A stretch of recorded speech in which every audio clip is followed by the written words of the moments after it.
Olá, galerinha, tudo bem? Sejam todos bem-vindos à aula de Língua Portuguesa. Eu sou a professora Jamile Fontinelli e o nosso assunto de hoje é literatura contemporânea. Vamos lá? Bem, sobre o contexto histórico, nós devemos pensar que nas últimas décadas, nos últimos anos, a cultura brasileira vivenciou um período de acentuado desenvolvimento tecnológico e industrial. Isso é fato. Entretanto, nesse mesmo período ocorreram diversas crises no campo político e social. Os anos 60, época em que o governo democrático populista de Juscelino Kubitschek foram repletos de uma verdadeira euforia política e econômica com amplos reflexos culturais. Bolsa Nova, Cinema Novo, Teatro de Arena, as vanguardas e a televisão. A crise desencadeada pela renúncia do presidente Jânio Quadros e o golpe militar que derrubou João Goulart colocaram fim nessa euforia, estabelecendo um clima de censura e medo no país. Promulgação do AI-5, o fechamento do Congresso, jornais censurados, revistas, filmes, músicas, perseguição e exílio de intelectuais, artistas e políticos. Aí a cultura precisou usar disfarces ou recuar. A conquista do tricampeonato mundial do futebol em 1970 foi capitalizada pelo regime militar e uma onda de nacionalismo ufanista espalhou-se por todo o país, alienando as mentes e adormecendo a consciência da maioria da população por um bom período de tempo. Brasil, ame-o ou deixe-o, a cultura marginalizou-se. Ou seja, quem quer ficar no Brasil, fique. Quem não quiser, a porta da rua é serventia de casa. Então, na década de 1980, inicia-se uma mobilização popular pela volta das eleições diretas, que só veio a concretizar em 1989, com a posse de Fernando Collor de Mello, cassada em 1991. Em 1995, tivemos a eleição e posse do presidente Fernando Henrique Cardoso.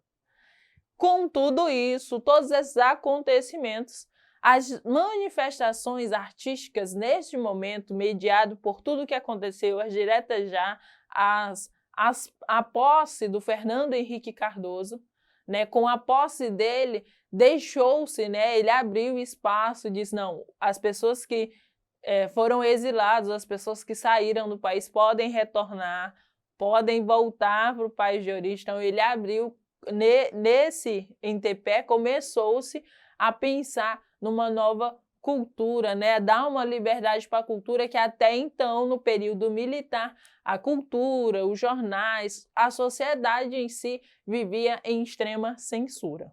Essas manifestações literárias desse período desenvolvem-se a partir de duas linhas mestras. De um lado, nós temos a permanência de alguns autores já consagrados, ligados às áreas tradicionais da literatura, como regionalismo, intimismo, urbanismo, introspecção psicológica, e de outro, nós temos a ruptura de valores tradicionais. A literatura contemporânea ela é caracterizada basicamente por isso, essa multiplicidade, essas várias facetas, a possibilidade de ser um e muitos ao mesmo tempo, que se dispersavam através de propostas alternativas e experimentais, buscando novos caminhos e exprimindo de maneira pouco convencionais as tensões de um país sufocado pelas forças de repressão. E aí, nós também vamos ter como características, principalmente na prosa, o ludismo na criação da obra, a possibilidade do ludismo. Nós vamos ter também a intertextualidade caracterizada, da qual os textos de Drummond, como Há um Bruxo com Amor, retomando Manuel de Assis, Todo Mundo e Ninguém, retomando O Alto da Lusitânia de Gil Vicente, são belos exemplos. Nós também vamos ter, nesse período, na literatura contemporânea, que ainda é vigente, a fragmentação textual, a associação de fragmentos de texto colocados em sequência, sem qualquer relacionamento explícito entre a significação de ambos, como em uma montagem cinematográfica. As principais vanguardas poéticas prendem-se aos grupos, primeiro, concretismo, que é um produto de uma evolução crítica de formas dado por encerrado o ciclo histórico do verso. Nós vamos ter o poema processo, utilizando sobretudo signos visuais e dispensando o uso da palavra, que aí o poema processo vai dar início e depois vai ser considerado, chamado de poesia praxis, que aí vai ser uma difusão, né, um desenvolvimento desse poema processo. Começa aí, mas a poesia praxis vai se desenvolver mais, utilizando os signos, vai além da palavra, por isso que a literatura contemporânea vai trazer esse novo ar, né, de ludismo, intertextualidade, essas múltiplas possibilidades dentro do texto. Nós vamos ter o tropicalismo, os tropicalistas procuravam combater o nacionalismo ingênuo que dominava o cenário brasileiro. Também vamos ter a poesia marginal. Os anos 70 foi uma manifestação de denúncia e protesto, uma exposição de literatura geradora de poemas espontâneos, mal acabados, irônicos, coloquiais que falavam do mundo imediato do próprio poeta. Na prosa, assim como na poesia, o período pós-moderno caracterizava-se por uma pluralidade de tendências e estilos. A partir dos anos 70, vão se quebrando limites entre os gêneros literários. Romance e conto, conto e crônica, crônica e notícia desdobraram-se e acabaram incorporando técnicas e linguagens antes e fora dos seus domínios. Dessa forma, aparecem romances com ares de reportagem, contos parecidos com poemas em prosa ou com crônicas, autobiografias com lances romanescos, narrativos que adquirem contornos de cena teatral, textos que se constroem por justaposição de cenas, reflexões ou documentos. Como eu já disse para vocês, a literatura contemporânea é isso, essa multiplicidade, essa possibilidade de criar, né, da criatividade, da intertextualidade, de disseminação. É uma época também, como já foi dito, que a tecnologia, né, ela desenvolveu-se muito nos últimos anos. De 70 para cá, nós temos um boom dessa tecnologia. A digitalização das coisas contribuiu enfaticamente para a fusão e para a junção de novos gêneros, fazendo textos diversos, não só pensando em poema ou romances, mas outros gêneros também se desenvolveram drasticamente aí nos últimos anos. E agora, depois de tudo que nós falamos, pensando nessa literatura que vai trazer um contexto mais lúdico, mais intertextual, uma estrutura que muitas vezes vai trazer somente trechos, né? Um novo olhar de literatura, uma literatura múltipla, nós vamos fazer os exercícios para a gente poder analisar as questões e ver como e quando a gente pode estar vendo essa literatura, essa nova roupagem de literatura nas questões do Enem. Enem 2015. Primeiro surgiu o homem nu de cabeça baixa. Deus veio num raio. Então apareceram os bichos que comiam os homens, e se fez o fogo, as especiarias, a roupa, a espada e o dever.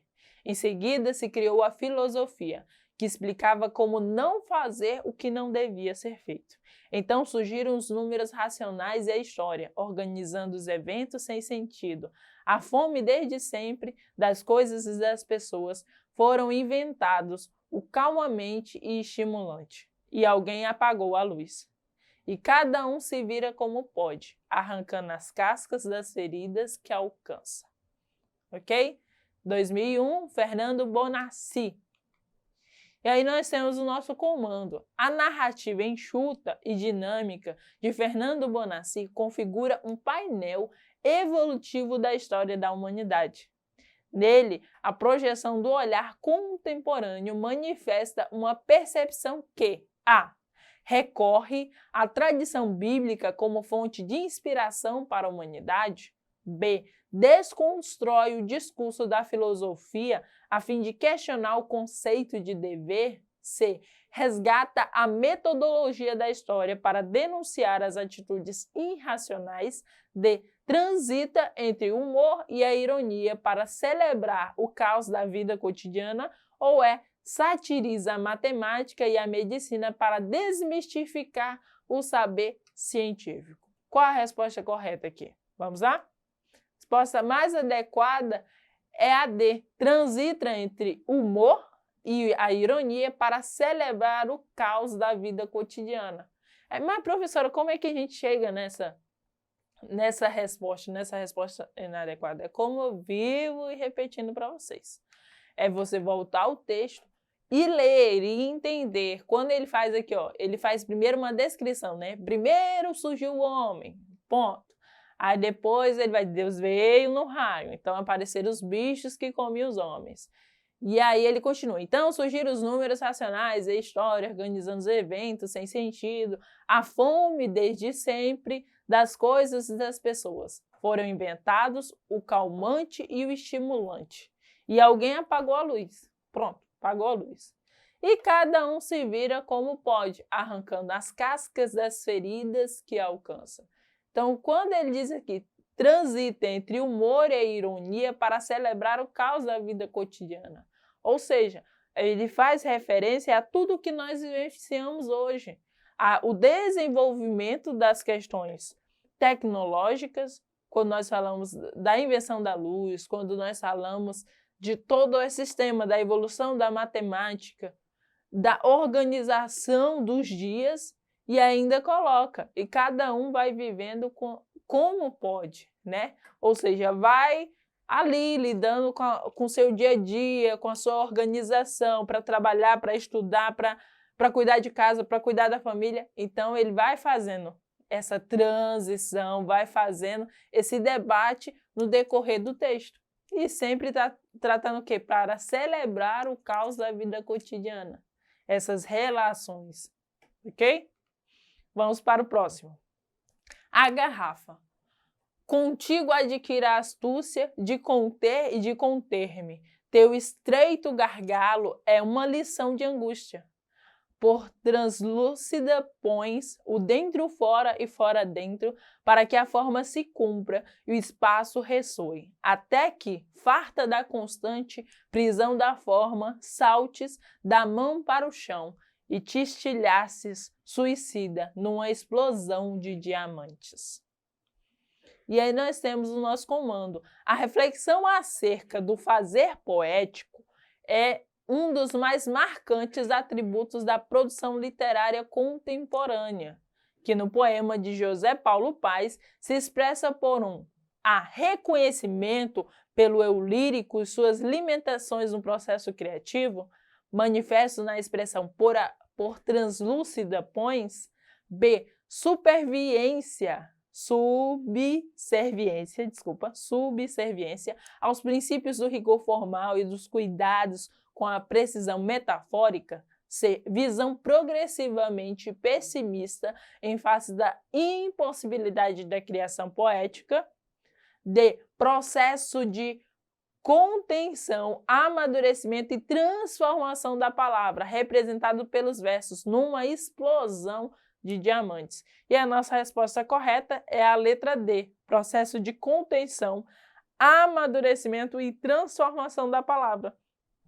Quando ele coloca lá numa explosão de diamantes. Se voltarmos novamente o texto, vamos perceber como o texto vai se estruturando, como o diálogo vai se fazendo e ao final, de mão para o chão e de estilhaço suicida numa explosão de diamantes. O que ele está falando aqui? Está falando como o diamante quebrou, ok? No mais, assistam os nossos vídeos Eduque Acre e até mais.